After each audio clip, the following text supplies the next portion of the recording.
Yun, yun. So, last time, no, pinrank ako nung mga employees namin. Pinagtripan nila kami. Ngayon, ako naman yung babawi. So, pakita ko nga pala yung girlfriend ko. Yan, no. Yan yung girlfriend ko. Tapos yun naman yung asawa ko. Tapos check out nyo din pala yung bago naming website, no? In-update na namin. So matagal-tagal kong hindi in-up itong website. But it's updated. So makikita nyo na yung mga services namin, about us, yung products namin. So madami-dami ngayon. Hindi pa siya totally tapos. Pero, ayan. Mas maangas na. Kaya sa dati. Mas focus dun sa mga ginagawa namin. So, ayan.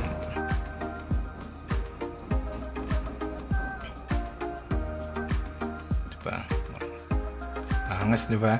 So, yun. Check out nyo yung website namin and then yun, ipaprank na namin yung mga employees namin ngayon. Medyo may konting dramang gagawin. Asan na ba yung mga... Asan na? Yan. So, ito yun. So,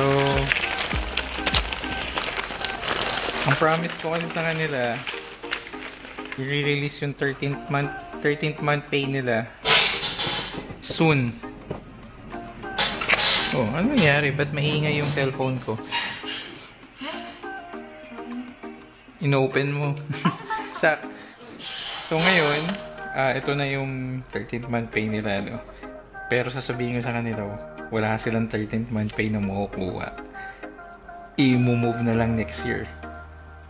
So, yun yung prank na yun. So, papatawag ko na sila. So, yun. So, ito na lahat yun.